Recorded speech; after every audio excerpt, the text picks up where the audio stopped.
திட்டம் ரத்து செய்யப்பட்டதற்கு எந்தெந்த கட்சிகளும் எதிர்ப்பு தெரிவிச்சிருக்காங்க? இப்போ இதுக்கு எதிர்ப்பு அப்படின்னு பார்த்தீங்கன்னா திமுகவும் பாஜகவும் தான் எதிர்ப்பு தெரிவிக்கிறாங்க. நீங்க வந்து தமிழ்நாட்டுடைய வளர்ச்சியை வந்து சேதம் பண்ற மாதிரி இப்படி ஒரு விஷயத்த கொண்டு வந்திருக்கீங்க அப்படின்னு சொல்லி பயங்கர ஒரு எதிர்ப்பு வந்து கிளப்பிட்டு இருக்காங்க. அதாவது வெளியில சொல்லிப்பாங்க தமிழ்நாட்டுடைய வளர்ச்சி கம்மியாதுன்ட்டு, உள்ளுக்குள்ள வந்து எங்களோட வளர்ச்சி போச்சு, நான் வந்து இவ்வளோ இன்வெஸ்ட் பண்ணியிருக்கேனே, இப்போ நான் வந்து காசு கேட்டால் என்ன பண்ணுறது, இன்வெஸ்ட்மெண்ட் பண்ணுவாங்களா அப்படின்ற ஒரு இதுதான்.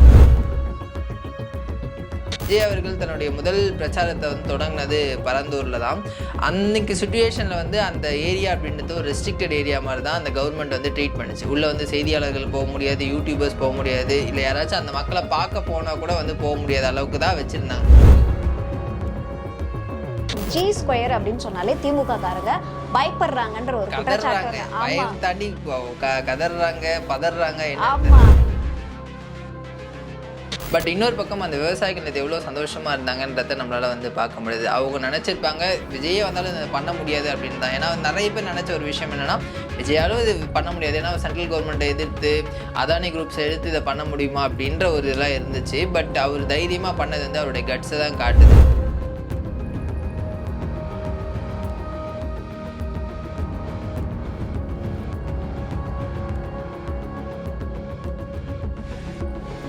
கடந்த ஆட்சியில விவசாயிகளோ இல்ல மக்களை வந்து பட்டாசை வெடிச்சு கொண்டாடி நீங்க பாத்திருக்கீங்களா, அரசு இந்த திட்டம் வந்து பண்ணிருக்கு அப்படின்னு. ஆனா இந்த ஆட்சியில ஒரு 100 நாள்ல நான் பாக்குறேன், விவசாயிகள் வந்து அந்த கரும்பு விவசாயிகள் ஒரு பக்கம் பட்டாசு வெடிச்சு வந்து கொண்டாடினாங்க இந்த திட்டத்துக்காக. இப்ப பரந்தூர் மக்களும் வந்து நேத்திக்கு பட்டாசு வெடிச்சு இனிப்பு வழங்கி அப்படியே கொண்டாடிட்டு இருக்காங்க.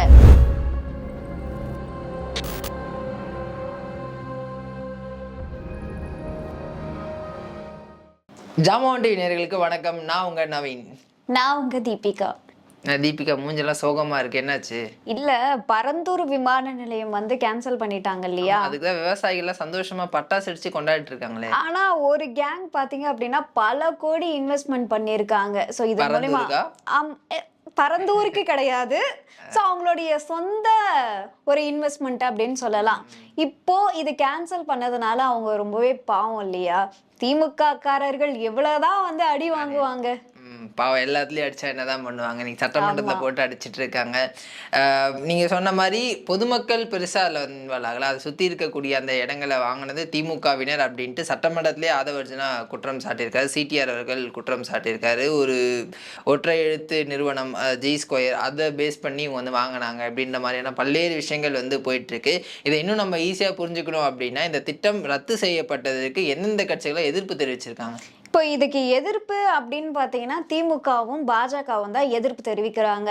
இதனால வந்து நிறைய இங்க தொழில் வளர்ச்சி இல்லாம போயிடும், முதலீடுகள்லாம் ஈர்க்கிறதுக்காக இங்க யாரும் வரமாட்டாங்க, இது எல்லாமே வந்து ஆந்திரா, கேரளா, கர்நாடகா அப்படின்னு சொல்லி நோக்கி போயிடும்.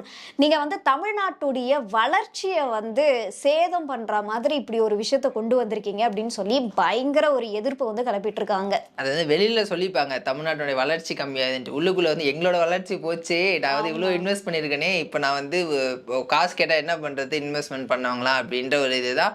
வெளிநடப்பு பண்ணுற அளவுக்கு நேற்று வந்து திமுக போயிருந்தாங்க. மற்ற எல்லா கட்சிகளுமே வந்து இது கரெக்டு தான், விவசாயிகள் வந்து பாதிக்கப்படுறாங்க, இந்த திட்டம் ரத்து செய்யப்படுறது கரெக்ட் தான். பட் ஆனால் வேற ஒரு இடத்த தமிழக அரசு தேர்வு செஞ்சு கொடுக்க வேண்டிய கடமையும் வந்து அரசுக்கு இருக்குது. அதுதான் நம்மளும் சொல்கிறோம். நம்ம வந்து இங்கே விமான நிலையம் வேணாம், இல்லை வந்து கட்டக்கூடாது, வளர்ச்சி வந்து போகக்கூடாது அப்படின்றது வந்து நம்மளோட எண்ணம் கிடையாது. ஆனால் அந்த இடத்துல வேணாம் அப்படின்றது தான். உங்களுக்கு ஞாபகம் இருக்குன்னு நினைக்கிறேன், விஜய் அவர்கள் தன்னுடைய முதல் பிரச்சாரத்தை வந்து தொடங்கினது பரந்தூரில் தான். அன்னைக்கு சுச்சுவேஷனில் வந்து அந்த ஏரியா அப்படின்றது ஒரு ரெஸ்ட்ரிக்டட் ஏரியா மாதிரி தான் அந்த கவர்மெண்ட் வந்து ட்ரீட் பண்ணிச்சு. உள்ளே வந்து செய்தியாளர்கள் போக முடியாது, யூடியூபர்ஸ் போக முடியாது, இல்லை யாராச்சும் அந்த மக்களை பார்க்க போனால் கூட வந்து போக முடியாத அளவுக்கு தான் வச்சுருந்தாங்க. ஏன் அவ்வளோ கெடுபிடி அப்படின்றது வந்து தெரியல. மற்ற மாநிலங்களும் தான் வந்து நிலத்தை கையகப்படுத்தி அவங்க வந்து ஏர்போர்ட்டோ மற்ற இண்டஸ்ட்ரீஸோ வந்து கட்டுறாங்க.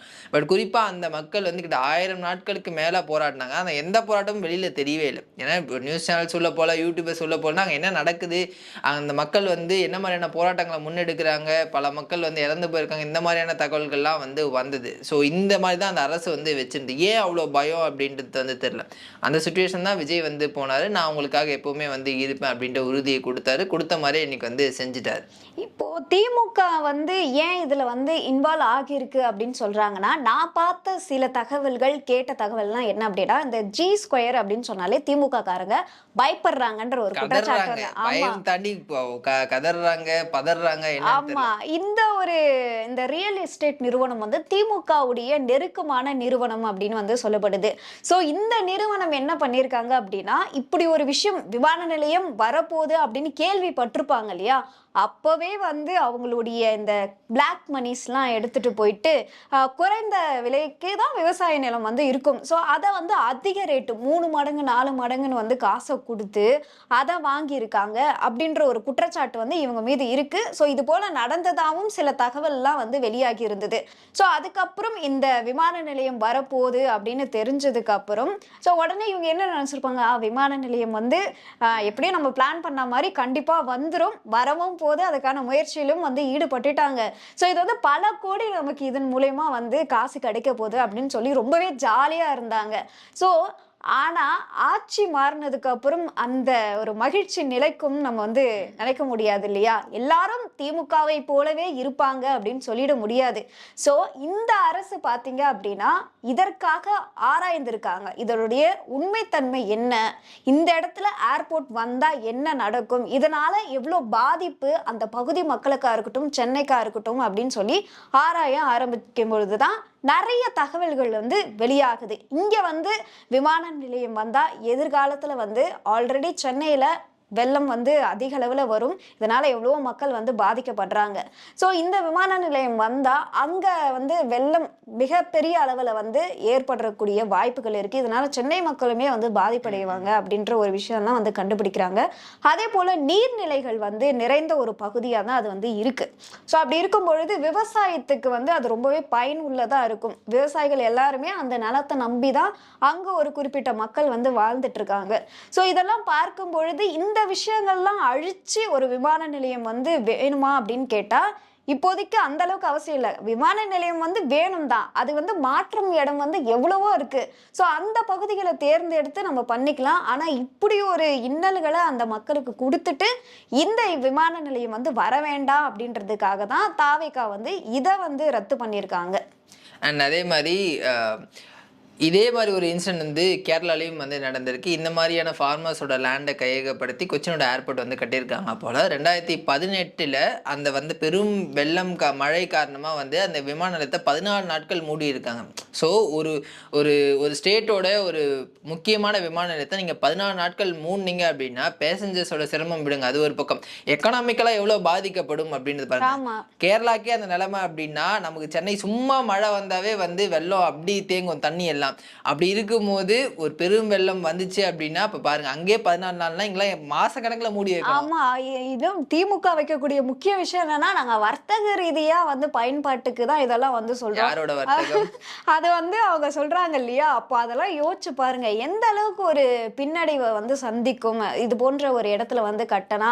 இதெல்லாம் வந்து யோசிக்கவே மாட்டேங்கிறாங்க. ஏன்னா நீங்க கொண்டு வந்த காலகட்டத்துல நீங்க ஒழுங்கா ஆய்வு பண்ணாங்களா இல்லையான்றது நமக்கு வந்து தெரியாது. நீங்க சொன்ன அந்த குற்றச்சாட்டுகள் இருந்துச்சு. பல சமூக ஆர்வலர்கள் பல சமூக இயக்கங்கள் எல்லாமே சொன்னாங்க இந்த மாதிரி இந்த இடத்துல கட்டினீங்க அப்படின்னா அது சென்னைக்கு ரொம்ப ரொம்ப வந்து டேஞ்சரா இருக்கும், நிறைய சென்னையை மூழ்கும் அபாயம் இருக்கும் அப்படிலாம் வந்து சொன்னாங்க. அதே மாதிரி அவங்க இடத்த அந்த ப்ளூ பிரிண்ட் போட்டிருப்பாங்களா, அந்த ரன்வே அந்த ஃப்ளைட் வரக்கான ரன்வேவே வந்து அந்த வெள்ளம் வரக்கூடிய இடத்துல தான் வந்து இருக்கு. ஒருவேளை வந்து அந்த இடத்துல ரன்வே இருந்துச்சு அப்படின்னா அது ஃபுல்லா வந்து மூழ்கிடும், அப்புறம் எப்படி நீங்க ஃப்ளைட்டை வந்து இறக்குவீங்க கேட்டா சென்னையை வளர்க்க போறோம் நாங்க, சென்னையை வந்து நிறைய தொழில்கள்லாம் இதன் மூலியமா கொண்டு வரோம்னு சொல்றாங்க.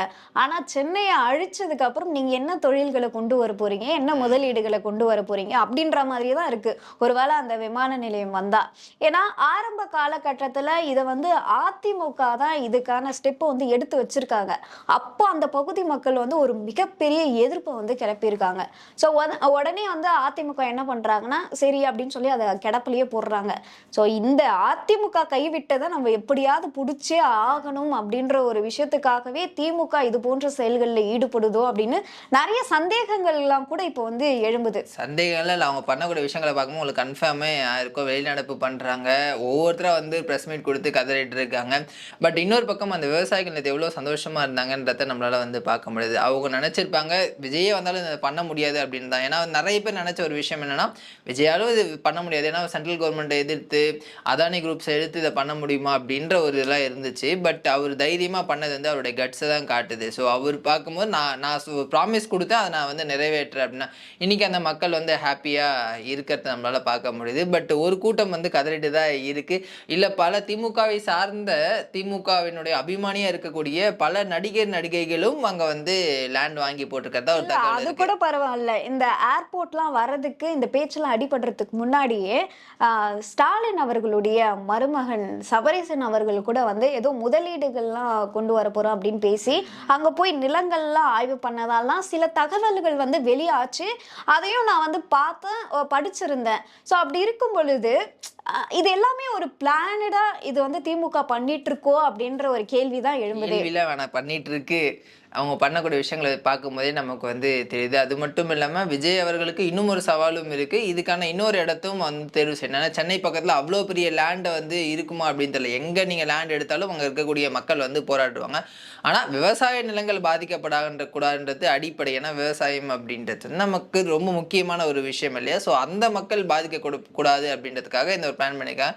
ஸோ கூடிய விரைவில் வந்து அதுக்கான மாற்று இடம் தேர்வு செய்யப்பட்டு அதுக்கான நடவடிக்கைகள் அதற்கான வந்து ஆய்வு வந்து போயிட்டு இருக்குன்னு தமிழக அரசு சொல்லிருச்சு. இன்னொரு முக்கிய விஷயத்தையும் என்ன அறிவிக்கிறாங்க அப்படின்னா, இப்போ ஆல்ரெடி 3வது முனையம் வந்து மீனம்பாக்கம் ஏர்போர்ட்ல வந்து கட்டிட்டு இருக்காங்க. அந்த பணிகள் முடிஞ்சிருச்சுன்னா 35 பில்லியன் பயணிகள் வந்து கையாளக்கூடிய வகையில் அது இருக்கும். ஸோ இன்னும் கூடுதலா எக்ஸ்டெண்ட் பண்றதுக்காக 5வது முனையம் வந்து அமைக்கலாம். ஸோ 5வது முனையம் வந்து அமைக்கும் போது 55 மில்லியன் வந்து பயணிகள் வந்து கையாளக்கூடிய அளவுக்கு இது வந்து உயர்த்தப்படும் அப்படின்லாம் வந்து சொல்லியிருக்காங்க. ஸோ ஆல்டர்னேட்டிவா தமிழக அரசு வந்து நிறைய விஷயங்கள் வந்து பண்ணிட்டு தான் இருக்காங்க. ஆனால் இதற்கு நிறைய எதிர்கட்சிகள்லாம் வந்து என்ன சொல்றாங்க அப்படின்னா, முதல்ல நீங்க வந்து எங்க மாற்ற போறீங்க அப்படின்றத மத்திய அரசு கிட்ட நீங்க ஆலோசிக்கவே இல்லை அப்படின்ற குற்றச்சாட்டுகளும் முன் வச்சுட்டு வராங்க. அதுக்குமே அவங்க கூடிய விரைவில் நடக்கும் தான் தமிழக அரசு வந்து சொல்றாங்க. இல்ல இடம் பார்த்துட்டு இருக்காங்க. அதுக்கான இடம் ஃபைனலைஸ் ஆனதுன்னா மத்திய சொல்ல முடியுது. சும்மா வந்து நம்ம என்ன ஃப்ரெண்ட்ஸ் கிட்ட பேசிக்கிற மாதிரி நீங்கள் சென்ட்ரல் கவர்மெண்ட்டை போய் பெர்மிஷன் வாங்கணும் அப்படின்னா அதுக்கான ப்ராப்பரான இடம் உங்களுக்கு வந்து இருக்கணும். அதில் நீங்கள் எல்லாத்தையும் செக் பண்ணிட்டு தான் நீங்கள் மத்திய அரசிட்ட போய் வாங்க முடியும் அப்படின்னுமோ அதுக்கு வந்து டைம் எடுத்துக்கும். விமான நிலையம் வரக்கூடாது அப்படின்ட்டு சீமான் உள்ளிட்ட பல தலைவர்கள் வந்து போராடினாங்க. ஆனால் இன்னைக்கு அந்த திட்டம் வந்து ரத்து செய்யப்பட்டிருக்கு. அவர் ஏதாவது பாராட்டினாரா? பாராட்ட மாட்டாப்ல, ஏதாவது சொன்னாப்லையா? இல்லை, அவரு தான் வந்து சொல்லியிருந்தாரு, இது போல மத்திய அரசு கிட்ட போயிட்டு நீங்கள் இது போல சொன்னீங்களா, ரத்து பண்ண போகிறோம், மாற்று இடம் வந்து இங்கே தான் நாங்கள் வந்து பண்ண போகிறோம், ஏதாவது ஒரு ஆலோசனை நடத்தீங்களா, அறிக்கை வெளியிட்டீங்களா, மத்திய அரசு கிட்ட பேச்சுவார்த்தை நடத்துறீங்களா கூட அந்த பாராட்டுற மனசு இல்ல அவருக்கு. நீங்க இவ்வளவு நாளா போராடி இருக்கீங்க, நான் வந்து விவசாயிகளோட தான் இருப்பேன், என்னை மீறி நீ விமான நிலையம் கட்டிக்கோ அப்படின்னு வந்து சொன்னீங்க. ஆனா அதை வந்து ஒரு முதல்வர் வந்து தடுத்து நிறுத்தி இருக்காரு அப்படின்னும் போது அவ்வளவுதான் அவரு. ஆமா, பாமக கூட பாத்தீங்கன்னா இதுல வந்து ஒரு சமநிலையில தான் இருந்தாங்க. முழுசா எதிர்க்கவும் இல்லை, முழுசா ஆதரிக்கவும் இல்லை.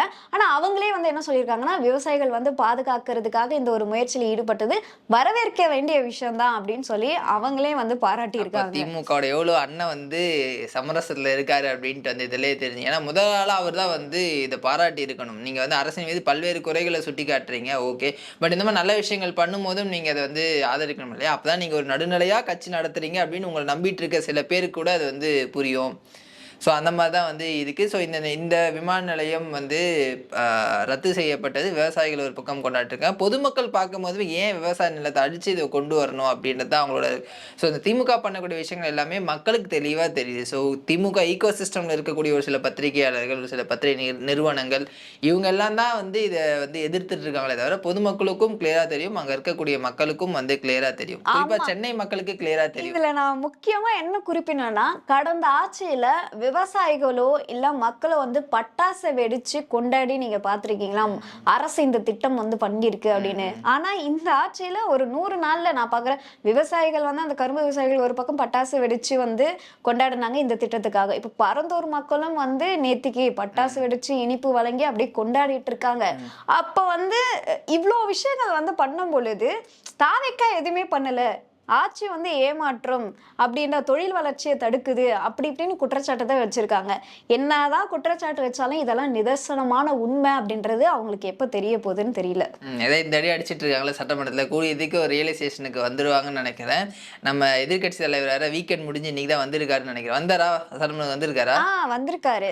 நமக்குலாம் சாட்டர்டே சண்டே வீக்கெண்ட்னா அவருக்கு வந்து சாட்டர்டே சண்டே மண்டே. இந்த ஸ்கூல் பசங்களாம் வந்து சாட்டர்டே சண்டே லீவ் போட்டா மண்டே போக மாட்டேன் அப்படின்னு அடம் பிடிப்பாங்கல்ல. இல்ல மண்டே போறதுக்கு பிடிக்காது இல்லையா? பிடிக்காது. அந்த மாதிரி தான் அவருக்கு நேற்று சட்டமன்றம் வேற லீவ் போட்டாரு. இன்னைக்கு தான் வந்திருக்காரு போல. ஒரு நேற்று முதல்வர் விஜய் பேசாரு அப்படின்றதுனால லீவ் போட்டிருப்பாரோ? எங்களுடைய கேள்விக்கு ஆளும் கட்சி வந்து பதில் சொல்ல மாட்டேங்குதுன்னு சொல்றாரே. லீவ் போட்டால் எப்படி? நீங்கள் இதையே ஒரு அட்டண்டன்ஸை ஃபாலோ பண்ண மாட்டீங்க. இன்னைக்கு வந்து அந்த 3 பேர் கொன்றாங்க இல்லையா, அதை பற்றி பேசணும் அப்படின்னு சொல்லி நேற்று எவ்வளோ விவாதம் வந்து நடந்துச்சு. அவரில் பார்த்துருக்க மாட்டாருன்னு நினைக்கிறேன். இன்னும் பழைய இதிலே வந்து இருக்காரு போல். அவர் கொஞ்சம் ரெகுலராக வந்தார் அப்படின்னா நல்லா இருக்கும். அந்த கட்சியினருக்காவது அது நல்லா இருக்கும் அப்படின்றத சொல்லி நம்ம முடிச்சுக்கலாம் அதை. ஆமாம், இதே போல் மற்றொரு வீடியோவில் நாங்கள் உங்களை சந்திக்கிறோம். நன்றி. நன்றி.